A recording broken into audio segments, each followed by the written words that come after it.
Hi, welcome back. Today I'm super excited about this episode. Super excited. Super. Today we're going to be talking about how the month you're born in determines your career, your attractiveness, your health, based on research, studies. I'm not talking astrology. It's evidence-based. They did all different studies that they could predict your career, your health, your hotness based on the month in which you were born. So I don't buy it. It's studies. I don't buy I can tell you the studies. Buy it. I just don't understand how the month you were born can possibly have any bearing.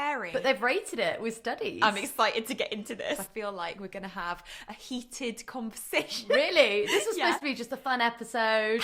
My birth month's upsetting, honestly. I was upset when I read it. Say something that's going to impress me, Rosie. Okay. Well, why don't we start at the beginning, which is January? Okay. I'm telling you it's January. Do you remember when you said to my dad? Oh my God, it's so embarrassing. Basically, I spent a New Year's at Rosie's parents' house one year and I got really drunk and I was looking at my calendar and I was being deadly serious and I went, oh, this month starts on a 1st. I was like, that's great, isn't it? It starts on a 1st. Why do some people, have a week starting Monday and a week starting Sunday? I don't know. Why? It really makes me angry. Like, that's like being like, oh yeah, we'll start with 5 as the number 1.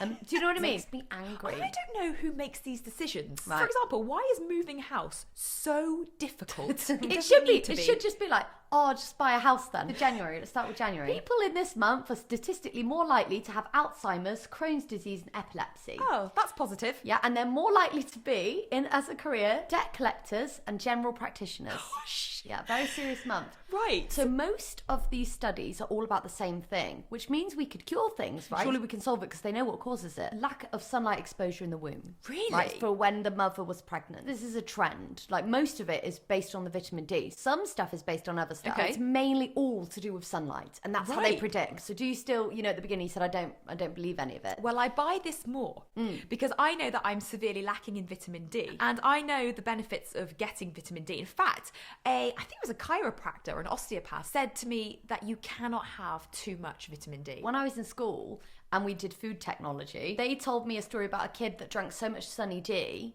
Sunny turned Delight, yellow. they turned yellow. I think that was bullshit. So if it's all to do with sunlight exposure, then surely it would cost everyone less money and less drugs and stuff like that if we could just all go on holiday when we're Are you telling me then that summer babies or babies born in the summer are generally healthier, happier kids? That's what you're saying? Yeah. So There's a month that's most likely to be a serial killer. can I guess the month? Yeah. November. That's why I asked what your... That's why you asked what my ex was. Am I right then? The November. most likely to be a serial... Well, that's my dad and he's the nicest person ever. Does he have a hidden darkness? I'd I mean, rather most not people don't know know. people are serial killers, else they wouldn't get serial killed by them, They Are hide you it. just victim blaming? If we could recognise a serial killer, for example, Ted Bundy was really charming, wasn't he? Yeah. So you're saying, oh, well, my dad's the nicest person. It's like, well, apparently so was Ted Bundy. Well, he's coming round tomorrow, so I'll ask him. February, moving on. Most likely to be artists. Okay. And traffic wardens. Right, okay. So you're telling me then that there was a study and they were like, what do you do as a career? And most people said artists or traffic wardens. And that's the stats. That's one of them. In June, they're most likely to suffer from vision problems. That's so crazy because I was born in June and I've got 20/20 vision. At the moment. Thanks, Rosie. Lots to look forward to in life, isn't there?